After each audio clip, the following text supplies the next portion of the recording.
Thanks for staying with us. You know, while we're talking, two stories came to mind. The story of two siblings. They both went to the U.S. In 1983. And two of them, if you speak to them today, they're like two different Nigerians. One entered the U.S., threw away their passport. I'm done with Nigeria. I don't want nothing Nigerian. And everything from the path he took, he was only associating with foreigners, with non-blacks. Yeah, non-blacks. And he stayed in the white community. And he did that up until today. Married to them, his children from that area. He totally abandoned everything. Siblings. He even abandoned his siblings. Like he was done. The other one was within the Nigerian community. He married Nigeria and they were still connected. Now, these are two different Nigerians. And when they speak about Nigeria, they speak about Nigeria differently. So you see Nigeria through the lens of one who totally hates his own experience and one who still believes and has hope for Nigeria. If you see them today, you think they're two different people. And that's a true story. Now, the reason why I use that example is because when we talk about Nigeria, especially those of us who go abroad, the truth is that the joke is usually on us. Because people see you, they hear those horror stories, but it makes them curious about you. And when they get curious, and what happens is that they end up actually liking you, because they're not liking you as a person, but liking your culture, and they get more curious. I remember that experience to where people are, even, I mean, there was a time where I was trying to get people to watch Nigerian movies, and they were wondering, what is this nonsense? Like, they were just irritated. But they were curious, they were more interested in Nigerians, the men, how the men were behaving, how they were pampering their wives. And a lot of girls were now looking for Nigerian men to date. The one that would benefit. Me, I'm there trying to say, this Nigerians, but they were looking for the men. And from there, they were getting more about culture, our music, our lifestyle. And then the Nigerian wives are thinking, they're taking all our men. They're taking all, before you know it, these Americans who have. So the point is that it depends on what perspective that you put out there. From here. So and we have to just now decide, and regardless of how you paint Nigeria, the joke is usually on us, because the people, the foreigners, will still make a decision based on they will make that decision. And I think Kemi needs to understand that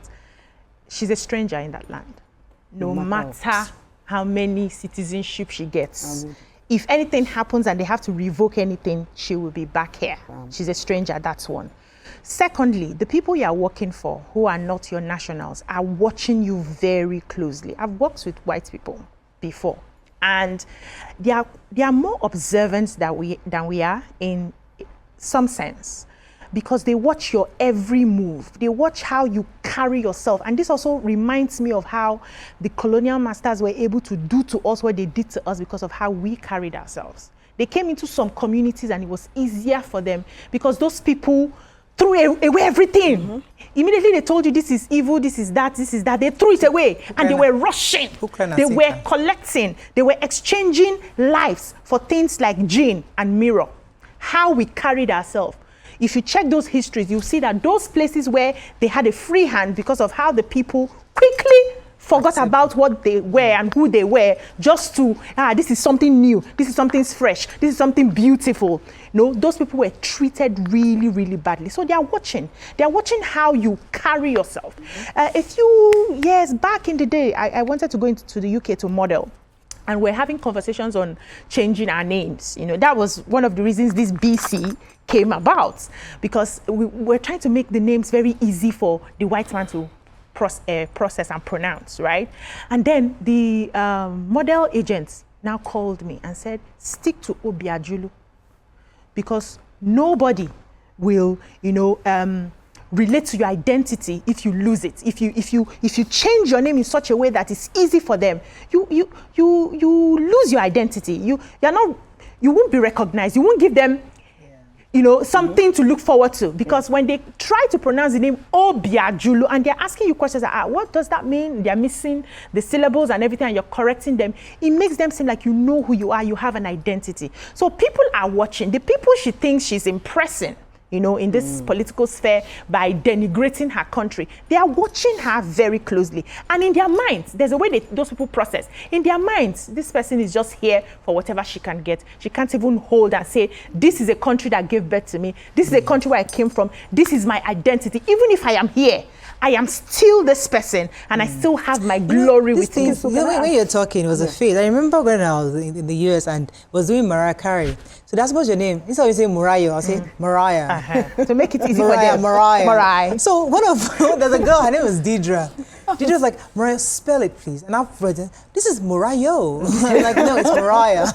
Very foolish of me. Yeah, you wanted... because it's a face. Do you know where it came from? It came from the fact that you've always heard your country is less than. Yes. So I felt now took me new knowledge to realize and to tell my name is Mariah. Exactly. And eventually, so to add to what BC said, there are poor people too in the UK. There are poor people. So if she's saying 100 in Nigeria, people are poor. In the UK, there are poor people.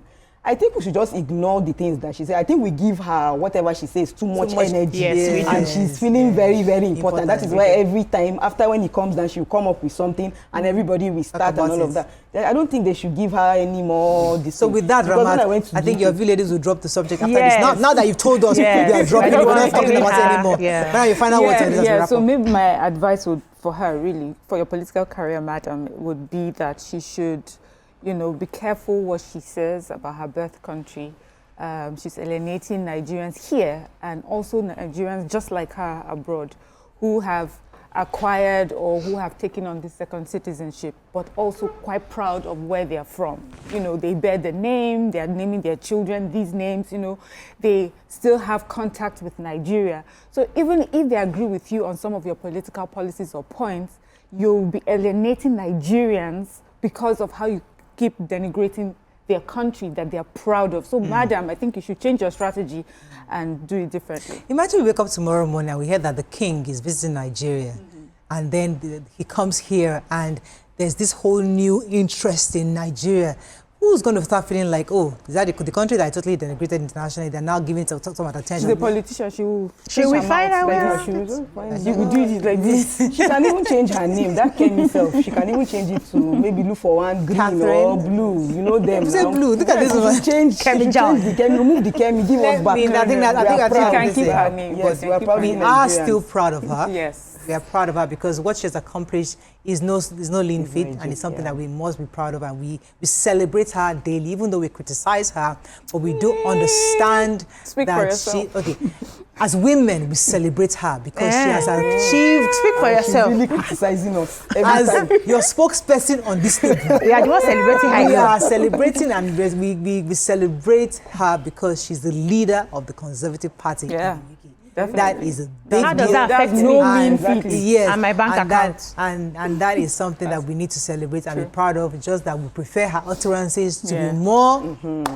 What's the word? Be kinder in your approach, madam. I'm not celebrating anything. Kemi Badenoch. That is all we can take on this segment. When we come back, we'll bring in our guests. Stay with us. We'll be right back.